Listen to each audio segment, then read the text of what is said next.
حاضرین حضرات، ارشاد باری تعالیٰ ہے، ڈرتے ڈرتے بھاگے جا رہے ہوں گے بلانے والے کی طرف، کافر کہتے ہوں گے یہ بڑا سخت دن ہے۔ جھٹلایا ان سے پہلے قوم نوح نے، یعنی انہوں نے جھٹلایا ہمارے بندے کو اور کہا یہ دیوانہ ہے، اور اسے جھڑکا بھی گیا۔ آخر کار آپ نے دعا مانگی اپنے رب سے کہ میں عاجز آ گیا ہوں، پس تو ان سے بدلہ لے۔ محترم سامعین و حاضرین حضرات، قرآن مجید فرقان حمید کی ان آیات بینات میں رب العالمین خالق کائنات ارشاد فرما رہا ہے،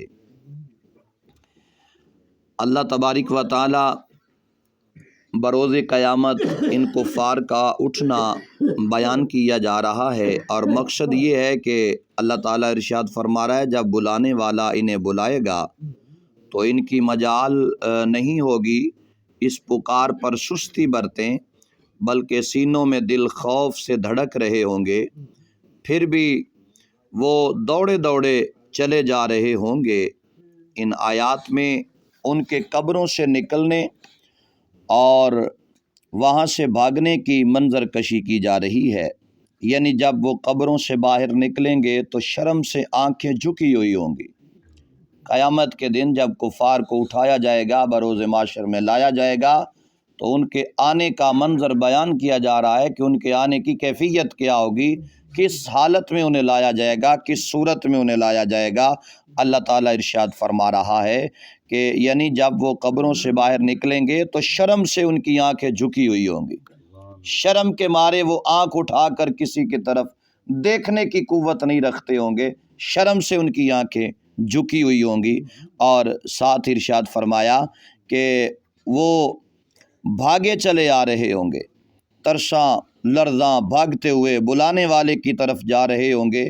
یوں معلوم ہو رہا ہوگا جیسے مکڑیوں کا ایک بہت بڑا لشکر ایک متعین سمت میں اڑا چلا جا رہا ہے، یہ کیفیت ہوگی ان کی۔ اس وقت کافر کہیں گے یہ دن تو بڑا خوفناک دن ہے، لیکن اس روز قیامت کے دن کے بارے میں ان کا یہ کہنا بے سود ہوگا۔ اے کفار مکہ، وہ سخت دن آئے گا، ضرور آئے گا، اس دن سر پٹکنے کے سوا تمہیں کچھ نہیں نصیب ہوگا۔ آج ہی چشم ہوش کرو، آج ہی میرے رسول کا دامن پکڑ لو، تمہیں کامیابی مل جائے گی، تمہیں کامرانی مل جائے گی۔ آج میرے رسول کے دامن سے وابستہ ہو جاؤ، تمہیں کامیابی سے ہمکنار کر دیا جائے گا۔ پھر ارشاد فرمایا، یہاں سے چند گزشتہ قوموں کی عبرتناک انجام کا ذکر شروع ہو رہا ہے اور بتلایا جا رہا ہے۔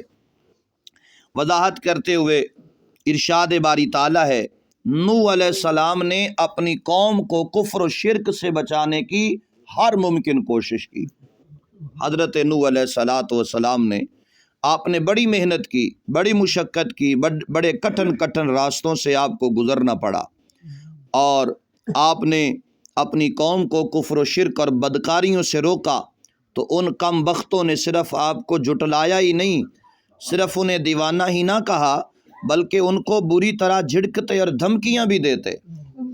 حضرت نوح علیہ السلام نے 950 سال تبلیغ فرمائی ہے، 950 سال، 9.5 صدیاں آپ نے تبلیغ فرمائی ہے، اور آپ نے اپنی قوم کو ہمیشہ اپنے رب کی طرف آنے کی توجہ دلائی، اور مقابلے میں وہ کیا کرتے؟ وہ آپ کو دھمکیاں دیتے، جھڑکتے، دیوانہ کہتے، اور اس طرح کے جملے جو نازیبا جملے تھے وہ حضرت نوح علیہ السلام کے متعلق وہ کہتے، اور آپ یہ سب کچھ برداشت کرتے اور ان لوگوں کو بدکاریوں سے ہٹاتے، ان لوگوں کو گناہوں سے ہٹاتے اور صراط مستقیم کی طرف لانے کی آپ کوشش فرماتے۔ اور بدلے میں آپ کو کیا ملا وہ آپ سن چکے ہیں کہ انہوں نے آپ کو جھٹلایا ہی صرف نہیں ہے، آپ کو دیوانہ بھی کہا، بری طرح جھڑکتے اور دھمکیاں بھی دیتے۔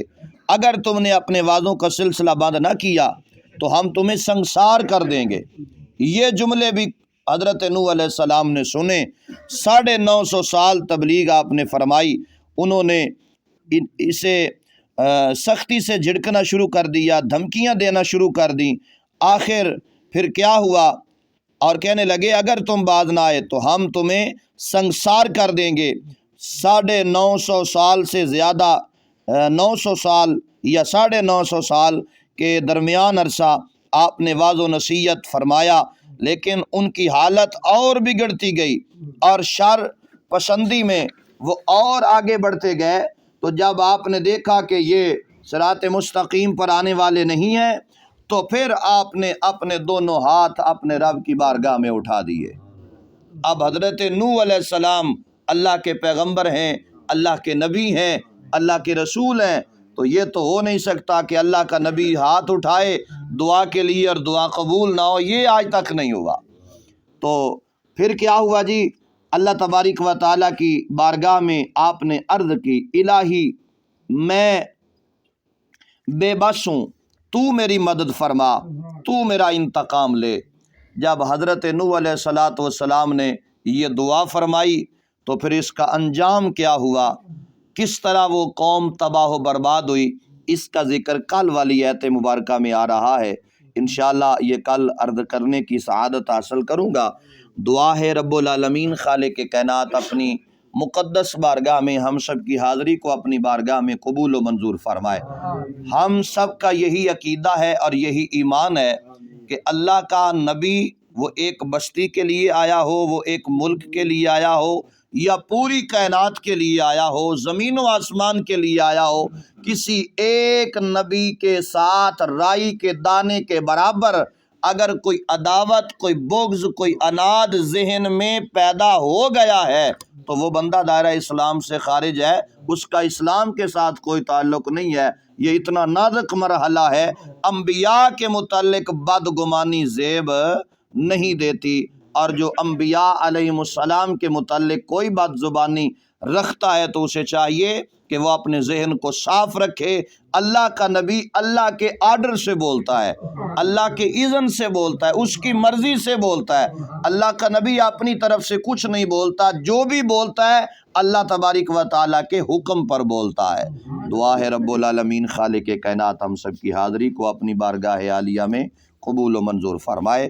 آمین۔ وآخر دعوانا ان الحمد